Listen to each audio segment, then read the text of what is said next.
श्रीमन्नारायण नारायण नारायण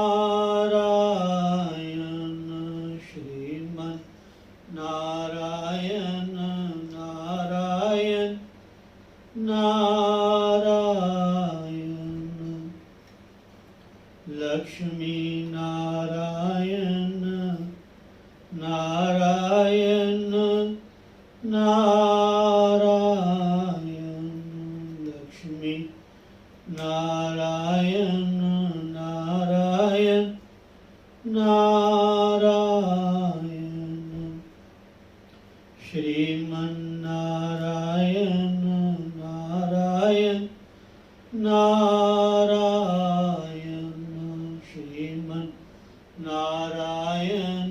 नारायण नारायण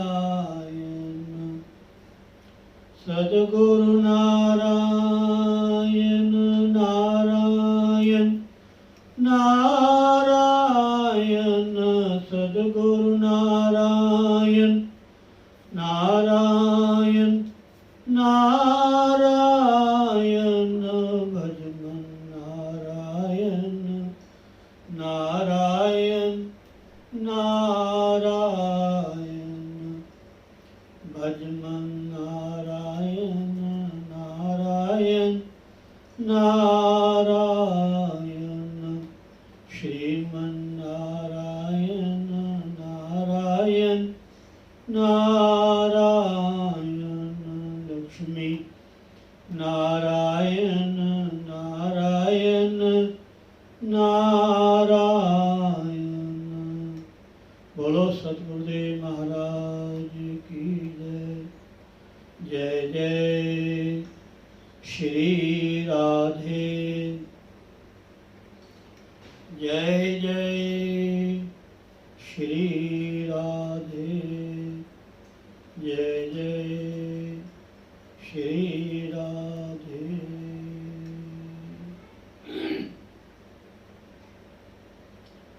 बहुत ही उस परमपिता परमात्मा की हम सभी के ऊपर अपार कृपा। श्री गुरुदेव भगवान के श्री चरणों में बैठकर उन्हीं की छत्र छाया में उन्हीं की कृपा दृष्टि के माध्यम से हम सबको एक बहुत ही सुंदर सौभाग्य सुअवसर प्राप्त हुआ है। सत्संग, हरिनाम कीर्तन और ध्यान साधना के माध्यम से हम सभी इस पवित्र संध्या काल के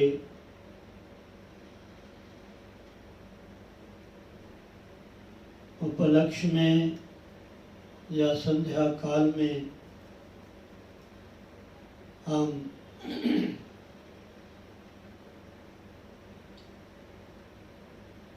ये कार्य नित्य प्रति करते हैं।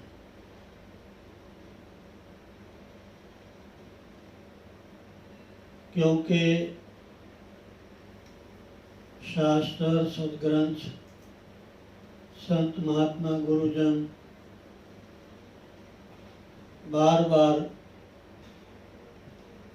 हम सब के लिए यही उपदेश देते आए हैं, दे रहे हैं और देते रहेंगे कि हे मानव, इस मनुष्य शरीर रूपी साधन के द्वारा जितनी भी ज़्यादा हम भगवान की भक्ति करेंगे, भजन करेंगे, सिमरण करेंगे, ध्यान साधना योग करेंगे, उससे हम बहुत ही लाभ प्राप्त कर सकते हैं।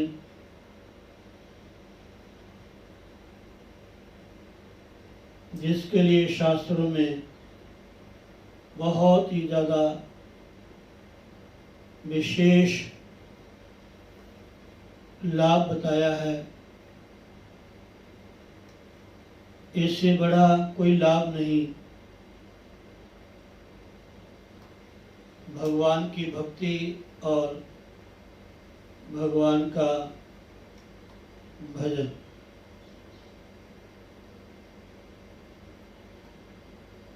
तो आप सभी जितने भी श्रद्धालु जन हैं, जो भी श्रोतागण हैं, इस समय बैठे हुए, उन सब से मेरा यही निवेदन है कि इस समय का हमें लाभ लेना चाहिए। कोशिश करें, भले आप कितने व्यस्त हैं, घर के, परिवार के और भी बहुत सारी जिम्मेवारियां आपके समक्ष हैं, लेकिन वो धन्य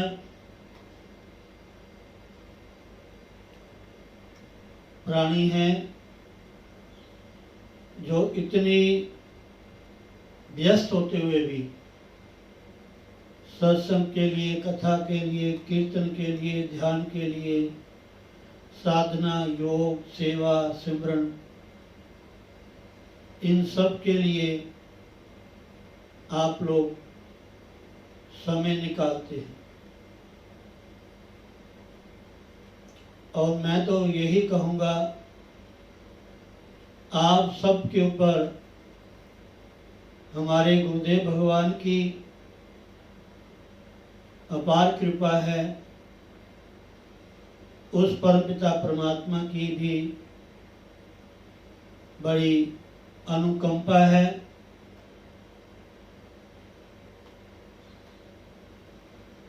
क्योंकि लिखा है, बिनु सत्संग विवेक न होई। ये सत्य बात है कि बिना सत्संग के विवेक नहीं होता। बिनु सत्संग विवेक न होई, राम कृपा बिनु सुलभ न सोई। सत्संग के बिना विवेक नहीं होता। ज्ञान होना, किसी भी वस्तु के बारे में जानकारी का होना, जानना, वो अलग बात है।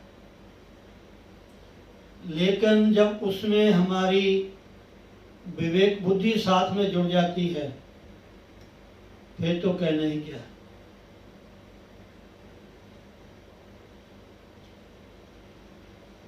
जो विवेक बुद्धि होती है ना,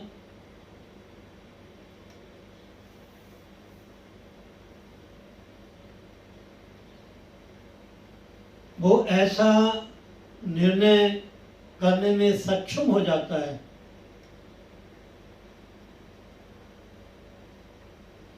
क्या देखना है, क्या नहीं देखना है।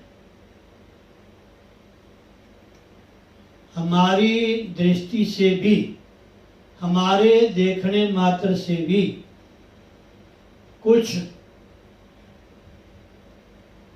संस्कार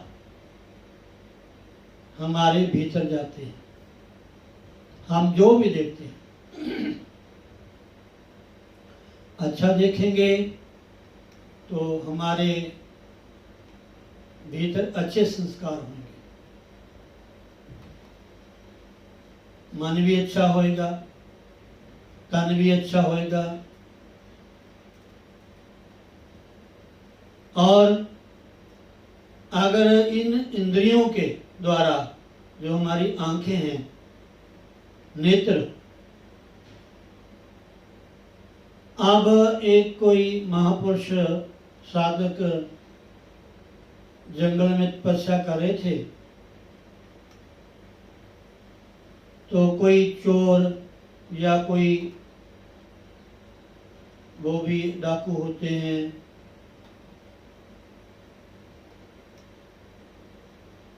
वो वहाँ से गए होंगे, तो किसी ने पूछा, राजपुरुषों ने,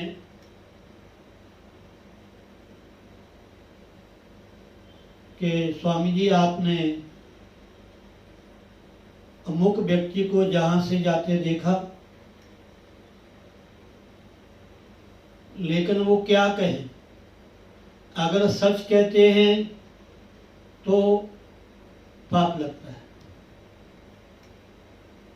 अगर झूठ बोलते हैं तो दोष लगता है। कर्म एक ऐसा विषय है, सब्जेक्ट है, जिसको समझना बहुत ही मुश्किल है।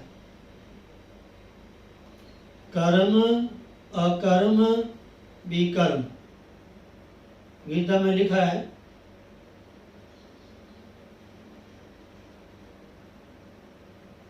और अर्जुन ने कोई भी क्वेश्चन, कोई भी प्रश्न नहीं छोड़ा जो प्रायः हमारे जीवन में घटता है।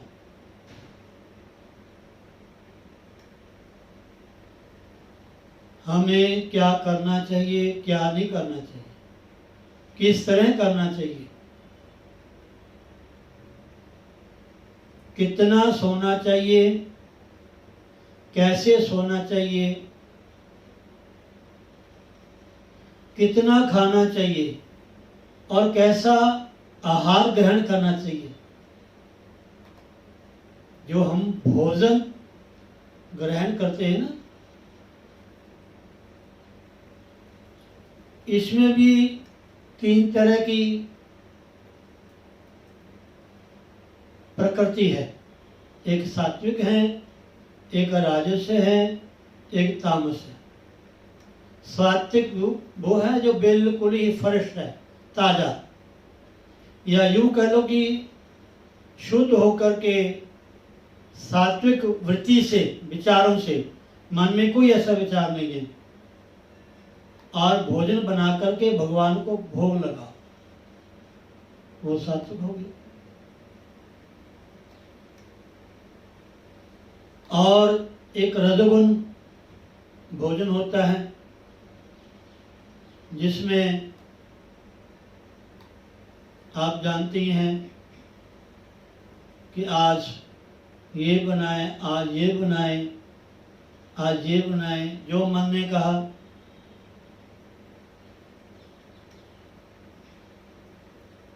लेकिन तामसिक भोजन जो होता है वो बासी भी होता है, अध पका भी होता है, जो तामसिक भोजन होता है। और बनाते हुए भी जो बनाने वाला व्यक्ति है उसमें भी तामसिक वृत्ति ना हो, तामसिक विचार ना हो, काम के, क्रोध के, मोह के, लोभ के, अहंकार के। ये जो आहार है ना, ये साधक के लिए बहुत ही अनिवार्य है, जिसने साधना करनी है या जिसने भगवान का भजन करना है, या यूं कह लो कि जिसने अपना कल्याण करना है। और गीता में लिखा हुआ है कि व्यक्ति उस साधक की पहचान है, वो कैसे बोलता है, कैसे बैठता है, कैसे चलता है और कैसा व्यवहार करता है। संगति का जो असर है ये हमारे मन के ऊपर बहुत ही एक सूक्ष्माति सूक्ष्म प्रभाव पड़ता है। इसलिए कल मैंने कहा था ना कि अपनी आयु के 4 हिस्से किए जाते हैं। जैसे मानो कल युग में 100 साल की उम्र है इंसान की, तो 25 साल ब्रह्मचर्य। ब्रह्मचर्य मतलब गुरु की सन्निधि में रहना, 25 साल।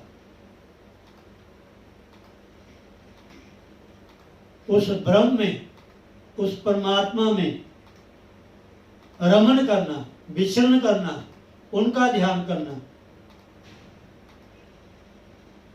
और पहले जो वर्ष होते हैं महाराज आयु के, एक बहुत पवित्र माहौल होता है।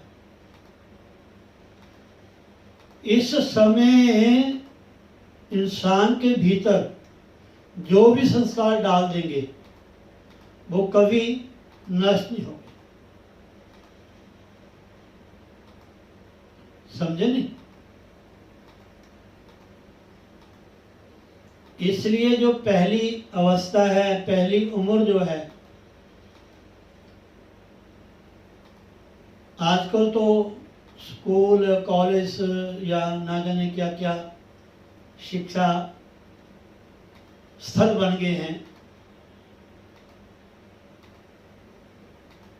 लेकिन ऐसे गुरु आश्रम थे जहाँ बच्चों को विद्या ग्रहण के लिए भेजा जाता था कि आगे जाकर के आपने अपने जीवन में कैसे रहना है। भले आप गृहस्थ ग्रहण कीजिए, शादी कर लो, भले आप बिना शादी के आजीवन ब्रह्मचर्य जैसे गुरु जी के हैं। तो पहले 25 साल में गुरु की सन्निधि में जीवन व्यतीत होता था। साधना करते थे, सेवा करते थे, सिमरण करते थे और गुरुजन भिक्षा मंगवाते थे, मधुकरी। समझे नहीं? और ये ऐसे नहीं कि हाँ भोजन जो आप नित्य प्रति ग्रहण करते हो ना, जो भी प्रसाद है, दूध है, जल है, अनाज है, फल है,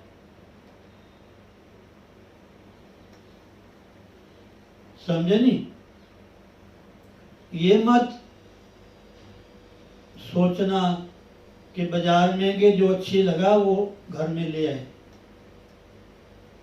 या वहाँ जो अच्छा लगा वहीं खड़े होकर खाना शुरू कर दिया, या उन्हीं स्थानों में जाकर के मन माना आहार हमने अपने पा लिया। इसका मन के ऊपर भी, इसका शरीर के ऊपर भी इसका प्रभाव होता है। एक हमारे देश के राजा थे, जब उन्होंने संन्यास ले लिया, उज्जैन के थे, संन्यास ले लिया, टेढ़ परना बांधा हुआ था और थोड़ा जटाएं होंगी या जैसे भी है, शरीर में विभूति लगाई होगी, जो भी सन्यासी का, साधु का भेष होता है। कम वस्तुओं से अपना काम चलाना, जितना भी काम हो सके, जिससे तन ढक जाए, जिससे भजन बना रहे, बस मैं कहने का मतलब ये, उतना ही संग्रह करना, उससे ज्यादा नहीं।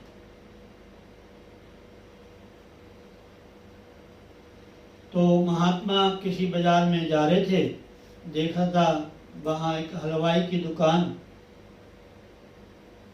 वहाँ मिठाई देखी तो मन ने कहा कि मिठाई खा ले।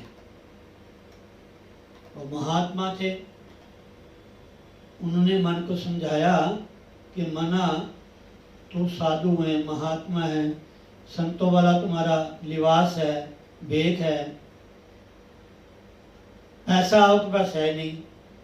अगर दुकानदार से अगर मिठाई मांगोगे, दे ना दे उसकी मर्जी है, पैसा तो है नहीं। अगर उसने कुछ कह दिया फिर मुश्किल।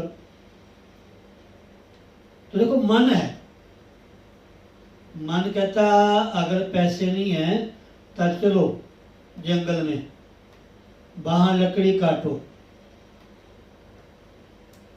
गुरु हमें यही सिखाते हैं, मन की साधना, कि मन के पीछे नहीं लगना।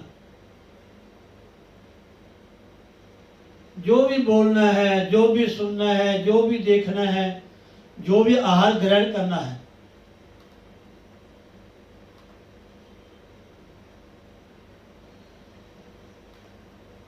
हमारे लिए क्या ठीक है, विवेक, सत्य और असत का निर्णय। तो मन ने कहा, स्वामी जी, महात्मा जी जंगल में चले गए, उन लकड़ियाँ काटी। फिर मन ने कहा इसे गट्ठा बनाओ, फिर मन ने कहा इसको अपने सिर पे रखो, फिर मन ने कहा बाजार में चलो, इसको वहां बेचो। मन की बात मान ली स्वामी जी ने, संतों ने। फिर उस लकड़ियों के बेचने से जो पैसा मिलेगा उसे मिठाई खरीदो, फिर को कुछ नहीं कहेगा। मन की बात मान ली संतों ने सारी। पैसे मिल गए, उस दुकानदार से जो मिठाई मन ने कहा था कि ये खानी है, मिठाई हाथ में ले ली। तो मन ने कहा अब तो मिठाई ले ली, अब कौन सी बड़ी बात है, बुरी बात है, अब पाओ खाओ। फिर महात्मा ने मन को समझाया, फिर माना हम साधु हैं, अगर बाजार में खाएंगे लोग क्या कहेंगे। फिर साधु होकर के भी इच्छा को कंट्रोल नहीं कर सका।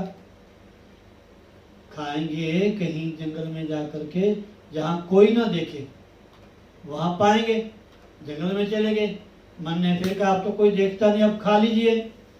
फिर महात्मा ने मन को समझाया कि मना, हम साधु हैं, हम साधना करते हैं, हमारा फर्ज ये है, हमें गुरु जी ने कहा है कि जो भी भोजन ग्रहण करना है पहला भोग लगाना है, पहला भगवान को भोग लगाना है। जब जाएंगे नदी किनारे स्नान करेंगे, संध्या वंदन करेंगे, भगवान को भोग लगाएंगे, फिर पाएंगे। मन को समझाना ही है ना, समझा लिया, मन ने बात मान ली। और ना अगर मन की मान लो तो फिर बात कुछ और है, और मन को मना लो फिर तो कहना क्या है, मनने की गत कही न जाए। तो महात्मा जी ने स्नान किया, थोड़ा पूजा पाठ संध्या वंदन किया और फ्री हुए। फिर मन ने कहा स्वामी जी अब तो सब कुछ कर लिया, अब तो पालो। तो महात्मा जी ने ऐसे हाथ में मिठाई ली और ऐसे मन कहे खा लो, तो पास में ले आए। फिर मन को थोड़ा सा समझाए नहीं खानी, फिर मन के खा लो, फिर दूर करें। ऐसा 2-4 बार किया और उठा के मिठाई को नदी में पानी में गिरा दिया, उस मिठाई को पानी में गिरा दिया। तो महात्मा ने कहा कि मना, एक मिठाई के लिए तुमने मुझे कितना चक्कर में डाला, एक मिठाई खाने के लिए तूने मुझे कितना घुमाया, ये कर वो कर, ये कर वो कर। अगर तू मेरे भीतर चली गई तो फिर ना जाने क्या करवाएगी। ये जो हम फ्रूट, मिठाई, भोजन, दूध जो भी हम ग्रहण करते हैं,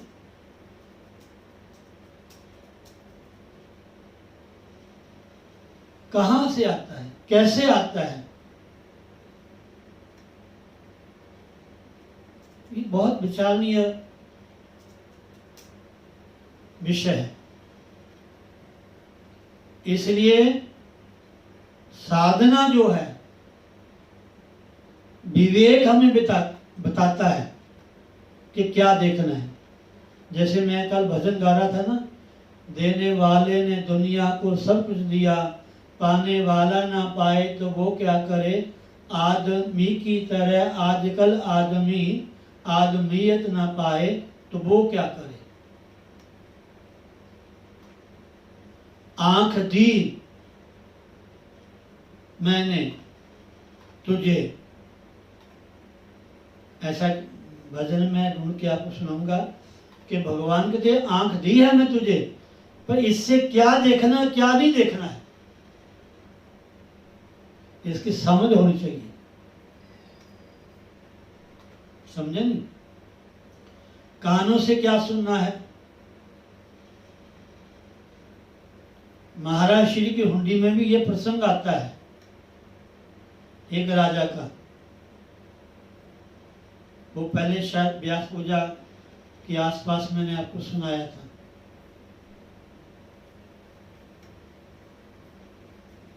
कान, आँख, नाक, मुंह, हमारी जो स्किन है, चमड़ी, ये जो चीज इसको अच्छी लगती है उसी तरफ ये भागा दौड़ता है। किसी की देखिए कोठियाँ बड़ी बनी हुई हैं तो हमारी भी कोठी बननी चाहिए। किसी की बहुत गाड़ियाँ चल रही हैं, हमारी भी गाड़ियाँ होनी चाहिए। यानी किसके वो है मानने का भी मेरे पास भी ऐसा होना चाहिए। बस लगे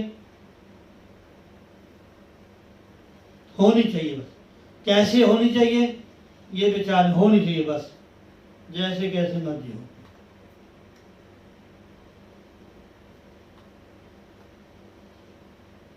तो इसलिए वस्तु का संग्रह करना कोई माड़ी बात नहीं है, होना चाहिए। घर भी अच्छा होना चाहिए, परिवार भी अच्छा होना चाहिए, साधन भी अच्छे होने चाहिए, दुनिया में मान इज्जत होनी चाहिए।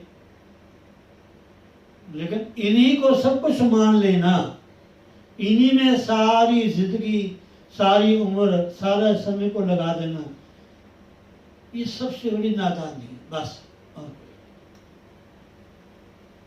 पहले सारी उम्र इसका संग्रह करो, फिर इसकी संभाल करो, कहीं टूट ना जाए, कहीं बिगड़ ना जाए, कहीं छूट ना जाए। बच्चों की नहीं आई, जैसे बच्चों के हाथ में खिलौना होता है ना, कितना बढ़िया कितना महंगा खिलौना बच्चे को दे दो, उसके लिए तो खिलौना है, वो थोड़ा समय खेलेगा, टूट जाएगा, फिर रोना शुरू कर देगा। ऐसे हमारा हाल है। हमारे में और बच्चे में कोई अंतर नहीं है। हम भी कोई चीज हमसे छूटती है, दूर होती है, बिगड़ती है, तो हम भी रोना शुरू कर देते हैं, हमें भी टेंशन हो जाती है। खाना पीना सोना सब भूल जाते हैं। ये आसक्ति है, इन्हीं को अपना मानना, इन्हीं के बिना हमारा गुजारा नहीं है, ऐसी बुद्धि बना के रखना, ये अज्ञानता है।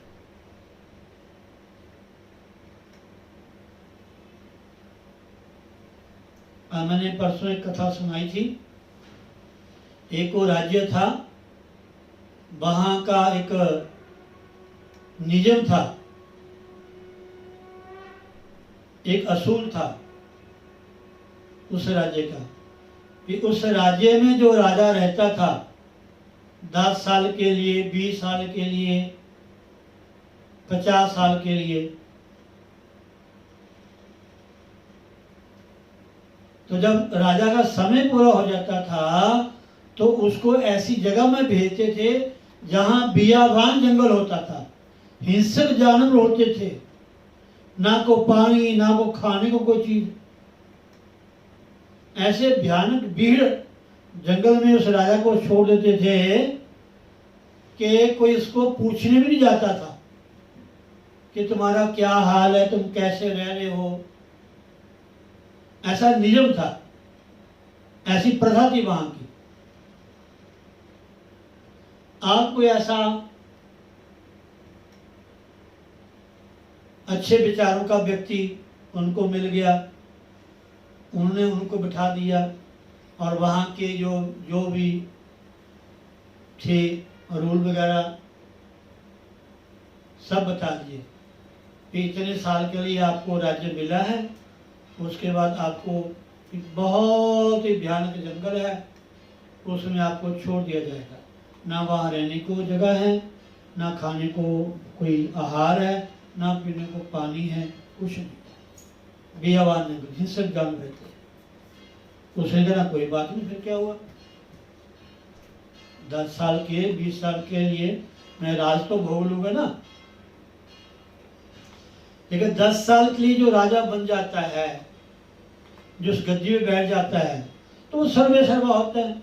मंत्री वजीर जो भी है सब उसके अधीन होते हैं, जो मर्जी करें 10 साल में, चाहे भोग के समाप्त कर दें, चाहे वो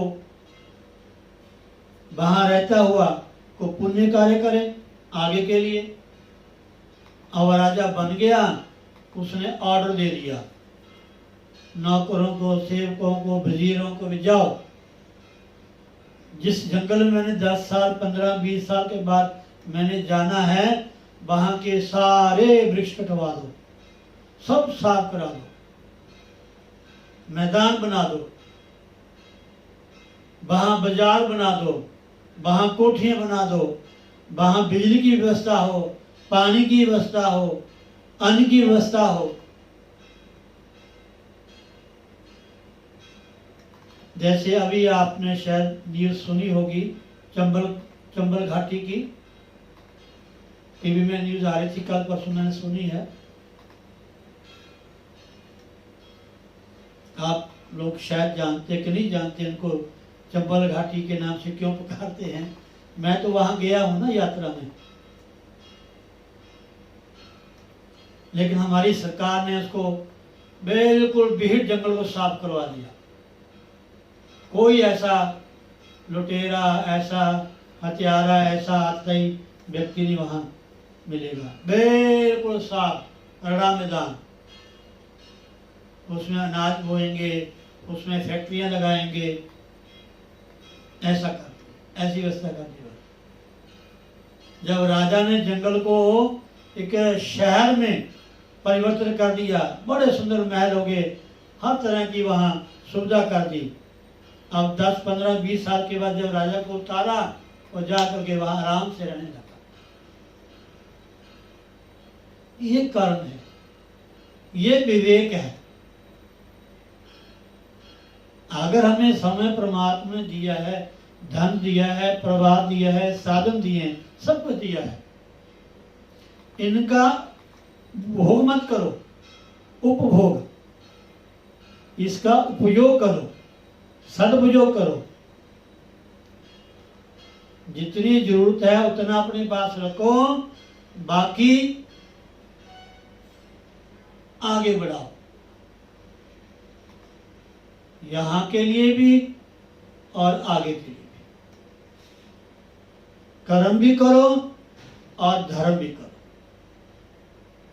इसलिए बिना सत्संग के विवेक नहीं होता। विवेक का मतलब अच्छे बुरे का ज्ञान, सत्य क्या है, असत्य क्या है। जब सत्संग के माध्यम से हमारी बुद्धि विवेकवती हो जाती है, विवेक संपन्न हो जाती है, तो उसको यहां भी आनंद है और आगे भी आनंद है। लेकिन महाराज वो जो सत्संग है जिसमें जाके हमें विवेक की प्राप्ति होती है, वो भी बिना भगवान की कृपा के नहीं मिलती। बिनु सत्संग विवेक न होई, राम कृपा बिनु मिल ही न सोई। ये जो सत्संग, कथा, हरि नाम संकीर्तन, साधना, ध्यान, भजन जो हमें नित्य प्रति श्री गुरुदेव भगवान के चरणों में बैठ करके करने का, सुनने का अवसर मिला है, ये भी कृपा है।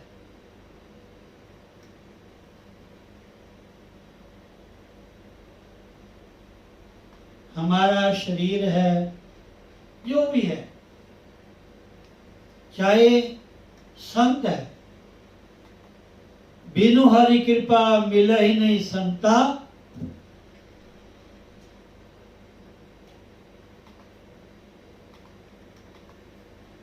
हर कृपा ते संत भेटया नानक मन प्रकाश। और हरि, वैसे तो कृपा उसकी हमेशा ही बरसती है, समझे नहीं? नास्तिक के ऊपर भी और आस्तिक के ऊपर भी, मानने वाले के ऊपर भी और ना मानने वाले के ऊपर भी। लेकिन ना मानने वाले यहां से खाली जाते हैं और मानने वाले आनंद में, परमानंद में। इसलिए माता बहनों, भाई बंधुओं, ये जो समय है संध्या काल का, इसका बहुत ही महत्व है शास्त्रों में। इसमें सोना, इसमें भोजन, इसमें भोग, तीन चीजें नहीं करनी चाहिए संध्या काल में। ना सोना चाहिए, ना विषय भोग में हमारा समय इस समय नहीं जाना चाहिए, और ना भोजन। इसमें केवल यहाँ तक लिखा है कि जो विद्यार्थी होते हैं, पढ़ने वाले बच्चे जो होते हैं, उनको भी समय में पढ़ना नहीं चाहिए। पढ़े हुए का मनन करें, या थोड़ा अपने इष्ट गुरुदेव का थोड़ा ध्यान करें, भजन करें, स्मरण करें। विद्यार्थी को भी समय ध्यान करना चाहिए। जो पढ़ने वाले बच्चे हैं, उनको भी इस संध्या काल में जब सूरज छिपता है तो बस भगवान का भजन करें। इससे बड़ा लाभ होता है, बहुत लाभ होता है। सुबह की संध्या और सायंकाल की संध्या। संध्या तो दोपहर की भी होती है, 3 संध्या काल होती है।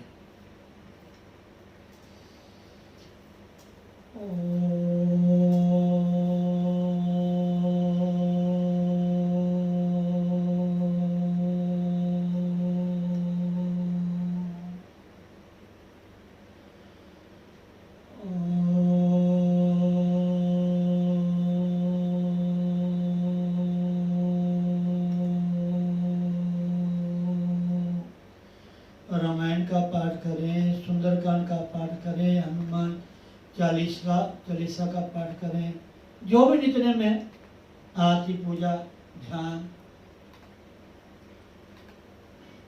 इस समय में।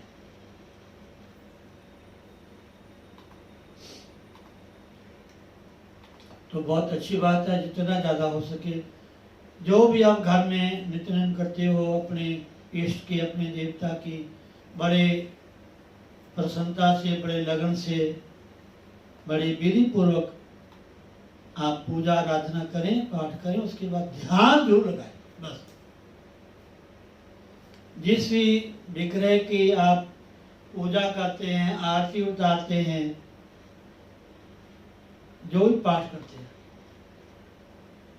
उनकी झलक कोशिश करो कि हमारे हृदय में, हमारे मनस पटल में थोड़ी आनी चाहिए।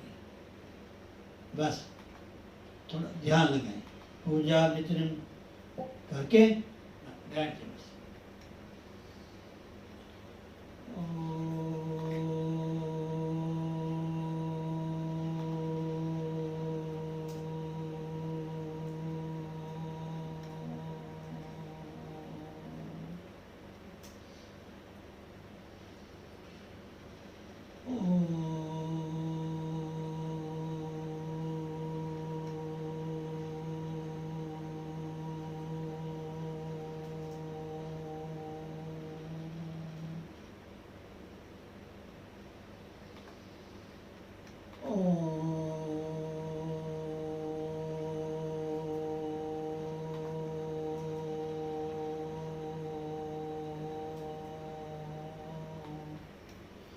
जो हमें कष्ट आते हैं, जो हमें दुख आते हैं, जो हमें बाधाएं आती हैं, जो व्याधियां हमारे शरीर को घेर लेती हैं,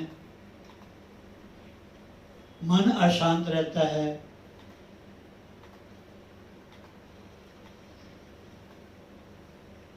परमेश्वर ते भुलिया व्यापन सभे रोग, गुरबाणी कहती है। बार बार संसार में विचरण करोगे तो दुख भोगना पड़ेगा। संसार में रहते हुए भगवान का ध्यान करोगे तो इतनी आपको प्रसन्नता होगी, इतना आनंद होगा।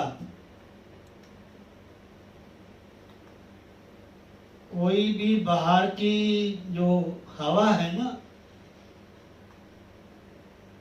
वो आपको असर नहीं करेगी, आएगी आगे चली जाएगी बस।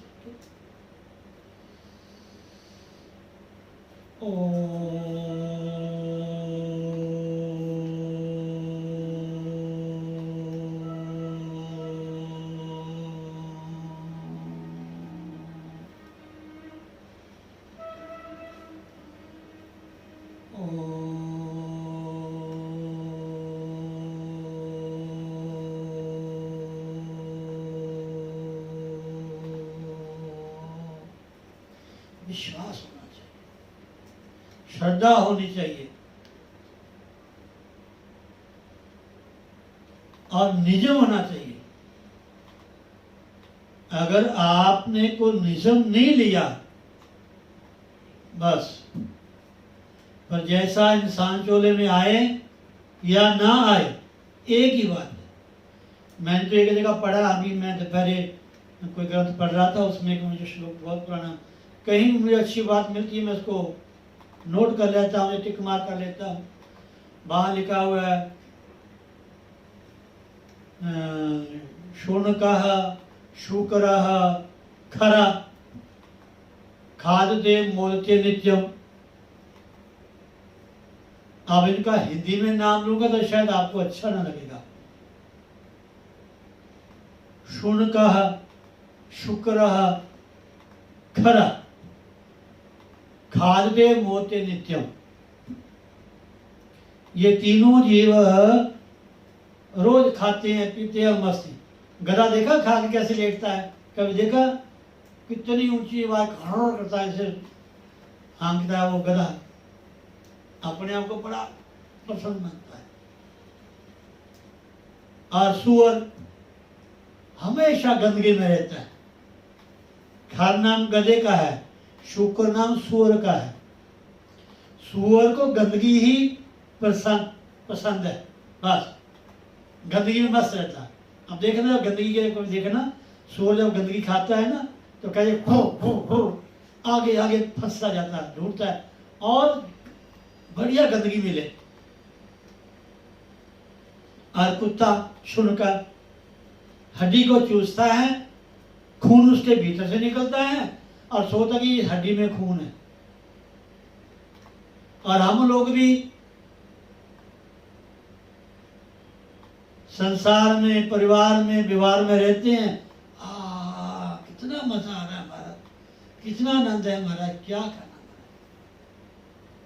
कोठी में, कारों में, दुकानों में, फैक्ट्रियों में, परिवारों में, साधनों में, महाराज मजा आ गया। बस तुम्हारी कृपा है, बस आनंद ही आनंद है। और वो आनंद कहाँ से आ रहा है ये नहीं हम सोचते। जो आनंद का अंश है, जो आनंद की शक्ति है, आत्मा, वो तो आपके भीतर है। जब निकल जाएगी सब, इतना कुछ हो महाराज, चाहे सोने के महल हो, किसी काम के नहीं महाराज, किसी काम के। कितना आज्ञाकारी परिवार हो, कितने धन हो। अब वो एक वो था ना, एक राजा हुआ है, उसका मेरे नाम याद, उसने कहा था कि मेरे हाथ मेरे कफन से बाहर निकाल दो। जब मेरा जनाजा, जब मेरी अंतिम यात्रा निकले तो मेरे हाथ कफन से बाहर निकले हों, ताकि लोगों को पता चले। और उसने बड़े, आपने एक हिस्ट्री पढ़ी है, आप जानते हैं, मैं नाम मेरे याद नहीं आ रहा, सिकंदर, तो उसको इंग्लिश में क्या कहते थे? सिकंदर इस्लाम, हाँ एक और नाम था, अलेक्जेंडर खलीकी कहते हैं, वही था ना? सिकंदर ही। हाँ चल कोई गल, कोई नहीं था। उसने कितना अधर्म किया, कितनी हत्याएं की, लेकिन साथ में क्या लेके गया? कहते पता नहीं कितने खजानों की चाबियां उसके पास थी, सब जहां की जहां रह गए सब। कहते लोगों को बता दो कि मैं खाली हाथ जा रहा हूं। ऐसे किसी ने भजन भी गाया है, बड़ा सुंदर है। मतलब कहने का, प्लीज इस समय का लाभ उठाएं, ठीक है? राधे राधे, राधे राधे, राधे राधे, जय श्री राम। बहुत सौभाग्यशाली आप हैं, समझे? बहुत लकी हैं आप, घर में परिवार में बैठे हुए इस समय भगवान का कीर्तन, स्मरण, भजन, साधना, सत्संग, कीर्तन। हरिओम, एक भजन, उसके बाद जय श्री राम।